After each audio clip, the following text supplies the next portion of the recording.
resources will be shared according to Article 202 and 203 of the Constitution. And, Mr. Speaker, the 335 billion we are saying it should go to counties is well thought out, Mr. Speaker. It is the money that we really believe it should go to the counties. And I will be speaking about this next week.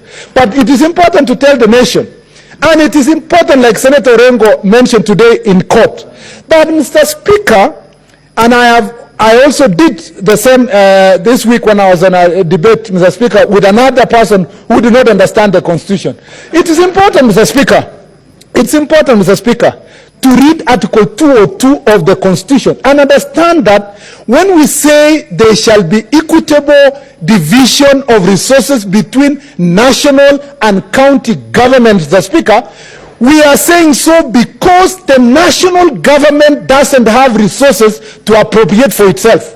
It is Parliament that must be able to sit down and decide that we have taxes of the people of Kenya having been collected, Mr. Speaker, according to the Constitution, that these taxes, once they have been collected, Parliament sits down to divide to the two levels of government.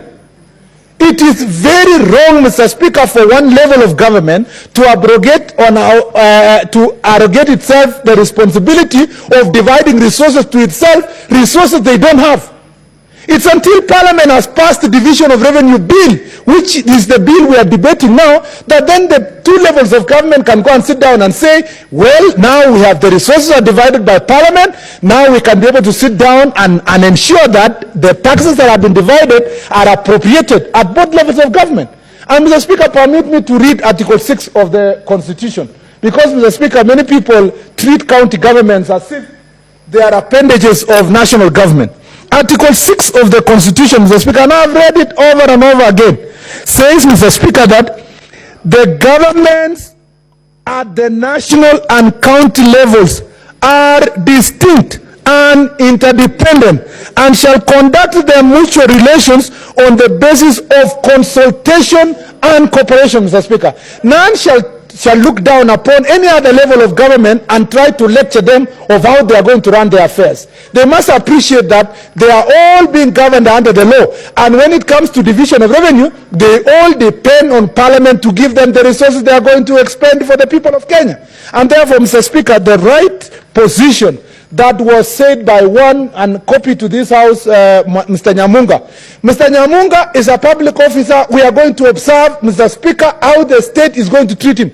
If they will mistreat him for mentioning the right position of the Constitution, Mr. Speaker, we will treat it as a gross violation of the Constitution, and the consequences of gross violation of Constitution, Mr. Speaker, will ensue.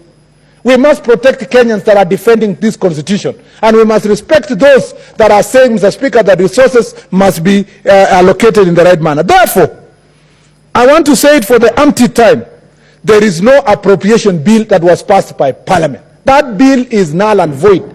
We cannot continue. And even those of us who have been debating here that there is some money that is supposed to be given to Senate, Mr. Speaker, the Senate deserves, as a matter of right, resources to carry out its function. It's not a token. We are not borrowing. But, Mr. Speaker, someone should not think that is going to bribe Senate with its rightful resources for purpose of us to stop performing our responsibility of defending and making sure that counties are resourced. If, Mr. Speaker, someone thinks that oversight fund is the basis under which we will be stopped by fighting for resource of the counties, they can take that money and be put, Mr. Speaker, to resourcing hospitals in this republic, Mr. Speaker. They must know that. We are not begging. We are not asking for those resources in terms of begging so that we can be silenced. No one can silence the Senate. The Senate of the Republic of Kenya is alive.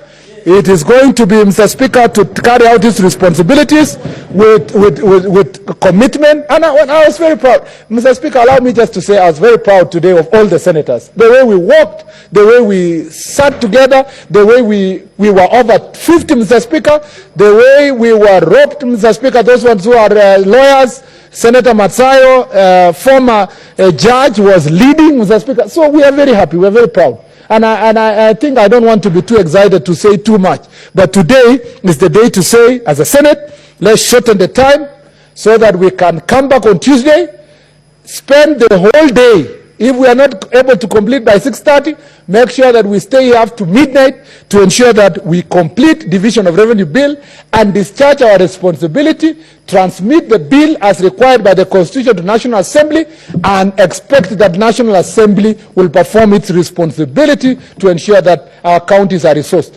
Last thing I want to say, some people always say, and I have seen this argument that is being made out there, two arguments that really are very erroneous. And I hope the media is listening and the country is listening. I really hate this idea, Mr. Speaker, that Madam Speaker, that every time we raise constitutional matters like the ones we raised today, or we fight for resources to go to counties, it is cheapened by the media, Mr. Speaker. It's cheapened by debaters out there, reduced to such a constitutional debate that is so important about division of revenue to, Madam Speaker, an argument about supremacy of who is an important house or who is not an important house. This issue is more important than who is bigger, who is stronger, who is upper, who is lower house.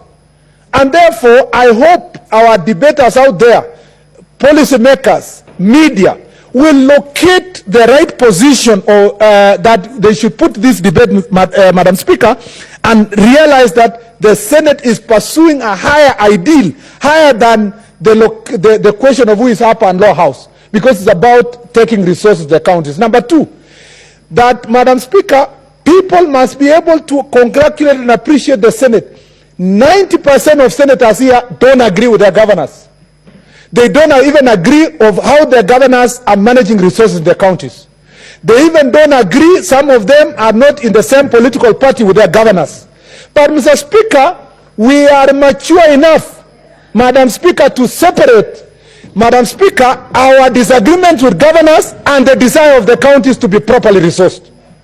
We are mature enough to appreciate that resources must first go to the counties before we discuss whether those resources are being used well or not. The question of management of resources is a different debate that affects both national government and county governments. We first have to resource the counties properly before we can be able to say they are unable to deliver the resources or they are unable to oversight the resources. So Senate must be congratulated that we are fighting for resources to our counties despite the fact that we have concerns about management of resources, that despite the fact that we are politically in disagreement with most of our governors. And that is actually a definition, the proper definition of maturity.